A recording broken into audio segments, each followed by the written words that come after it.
The Chimera Ant arc is, for many, the arc that solidified Hunter x Hunter as a masterpiece, while for others it ruined the entire show. But why is that?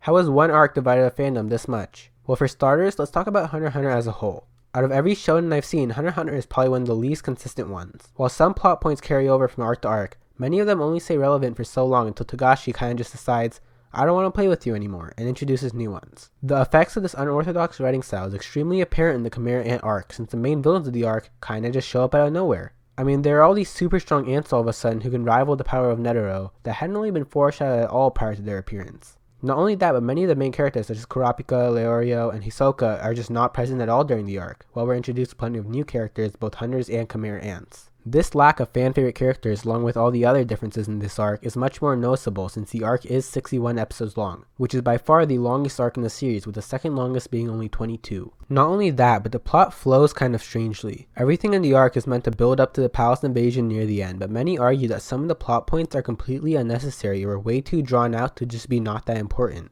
This makes the middle section of the story seem pointless to them, causing them to lose interest in the arc. On the other hand, others really enjoyed the section, finding the battles entertaining and the events in the story really accumulating their interest in both the characters and the climax that was soon to approach. Additionally, in both this section of the story and the entire Chimera Ant arc in general, a very legitimate criticism is the pacing. I already mentioned that the arc was much longer than the other ones, and it doesn't help that the pacing is also much slower than the rest of the show. It definitely made the arc more of a slow burn than anything else, and that type of storytelling isn't for everyone. It can be very hit or miss. The pacing problem makes the battles and events in the beginning to middle section of the story feel slow or sluggish to some, but it is especially prevalent near the end during the palace invasion, but we'll get to that later. I've already mentioned a big criticism for the arc, so I think it's only fair if I mention some things that make people love it. First, I think a big one is the symbolism and deeper meanings the arc holds. I mean, its commentary on human society is very apparent, but the way it achieves a sort of duality between the Chimera Ants and humans is what I think makes this arc so beloved. Now, I'm not going to go into depth on all of that, because frankly there are a bunch of videos out there who can do a much better job than I can, and this honestly isn't the video for that. But another thing I want to mention is that the character development is also very well done, especially for Meruem and Gon, which is another big duality. Meruem going from a bloodthirsty one-dimensional villain to a complex character learning how to be human through the character of Komugi, while on the other hand Gon goes from this happy-go-lucky kid to someone overtaken by the thirst of vengeance over Kite's death. And speaking of Kite, I think he's worth mentioning.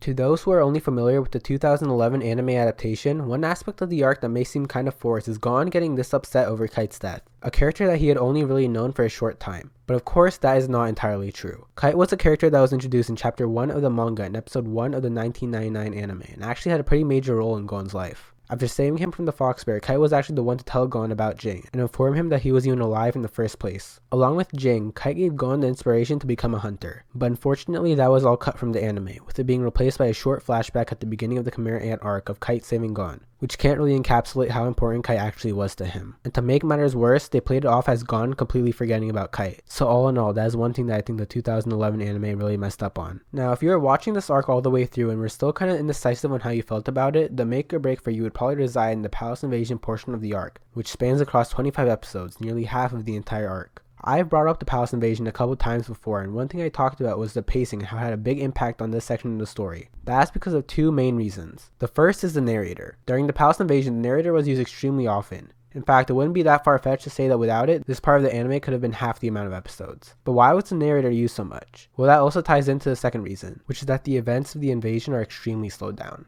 Entire episodes can go by with only 10 seconds passing. This is something that was probably necessary in hindsight given how intertwined everything in the invasion was. All the different teams were going through their own storylines at the same time, so whenever the show cut from one team to another, it's really just replaying the same couple of seconds but from a different character's perspective. Not only that, but the action is also really slowed down. Not just in battle, but also with characters just running around from one place to another. This usually is what gives room for the narrator to make his appearance and narrate what's going on. Sometimes he can give meaningful insight on what was happening in the story, while other times he's stating something that should be obvious. This very common use of the narrator along with the slowed down pacing of the invasion is probably the most controversial aspect of the Chimera Ant arc. This is because many treat it as brilliant storytelling, elevating the arc to a masterpiece level, while others find that it makes the story extremely boring, making it feel as if the plot was moving super slowly. And honestly, both sides make sense. The slow-mo sequences accompanied by the narrator gave opportunity for some scenes to have this incredible level of intensity or hype, with some amazing lines given by the narrator. 危険なのはあの人間 And these scenes wouldn't have been nearly as good if it was at a normal pace, non-narrated. Honestly, it wouldn't be crazy to go as far as to say that the narrator was the glue that held the palace invasion together. Also, this is semi-off topic, but I do think that for these type of moments, the music is also something worth mentioning, since it also had a huge part in making these scenes so good. On the flip side, there are also some instances where the narrator was just telling the viewers things that were extremely obvious, which after a while can make some viewers very annoyed. Oh, and that's not even all for the palace invasion. One other major controversial part is the ending of Meruem versus Netero. Just like with the pacing, some people thought it was brilliant while others thought it was just stupid. Ari no Meruem. お前さんは何にも分かっちゃいねえよ。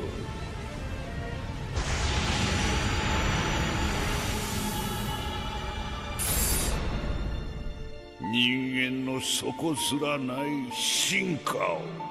Of course, I'm referring to Meruem being defeated, not by Netero himself, but by the bomb implanted in his body. Poor man's Rose. Not only is Meruem defeated by this bomb, or rather the poison within the bomb, but so are 2 of the 3 royal guards. This to some feels cheap, as none of the fights against the royal guards had actually resulted in their defeat, aside from Gon vs Neferpitou, which I'll touch on more in a bit. This makes these fights that have been dragged out all these episodes seem less meaningful to these people. This also applies to Netero vs Meruem, despite Netero actually technically winning the fight, since in the end their fighting didn't matter and the outcome was pretty much fixed from the start. But of course, there's also the other side to this. Remember how I talked about how this arc held a lot of symbolism and deeper meaning? I think Poor Man's Rose is actually a great example of this. Meruem was meant to be the pinnacle of power in the universe, but the rose shows not only how humanity's potential for evolution far exceeds that power, but it also shows humanity's cruelty.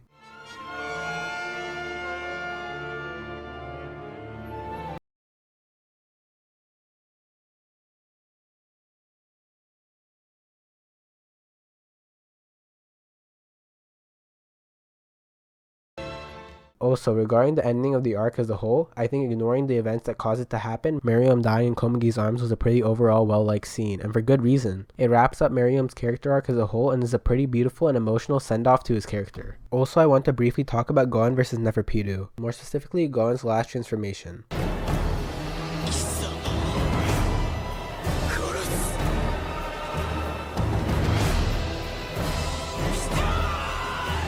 Gon transforming to be strong enough to defeat Pitou is seen by some to be an ass pull or deus ex machina, while others view this as something that had been a long time coming given the foreshadowing throughout the series of Gon's unhinged nature and willingness to always give it his all even in return for his life. なぜだたった一言だぞ命よりも意地が大切だってのか And while this transformation did not kill him, it did leave him in a very bad near-death state for the next arc. And this video is not about the election arc, but I do think that this is worth mentioning given that it is something that people criticize about the Chimera Ant arc, which is that Gon transforming seemingly had no consequences, which I'll just go ahead and say is not true. Yes, Gon does eventually get healed by Nanika, and whether or not that is an ass pull isn't the point, but that Gon still has to face the consequences that he can't use his net anymore, which brings me to my last point, and that is that this arc was foreshadowing or building up to something that doesn't exist. The point of the Chimera Ants was to show the viewer or reader the dangers of the Dark Continent, which is where the ants were from. But of course, the Dark Continent arc never got animated, and the Dark Continent plotline is still going on in the manga. This is the same for Gon's Nen, which isn't really a big deal in the anime since after being healed, Gon finally achieves his goal of meeting his dad and the show ends happy ending. But of course, in the manga, that's not the end and the story goes on, Gon now not being nearly as relevant. On that note, someone I haven't even mentioned in the video is Gyro. His story also falls victim to the whole foreshadowing of nothing. In the anime, Gyro is barely relevant, so his backstory seems kinda pointless. While in the manga, there's a line that was cut from the anime basically telling the reader that Gon and Gyro will one day meet, which once again hasn't happened yet. And unless Hunter x Hunter miraculously returns from its hiatus, it will never happen. With that being said, I think that covers all the major reasons as to why the Chimera Ant arc of Hunter x Hunter is so controversial and divisive on its quality. Let me know in the comments what you think of the arc, whether you really liked it, really hated it, or a mix of both. Thank you guys for watching, make sure to like and subscribe as it really does mean a lot, and I will see you guys next time. Bye.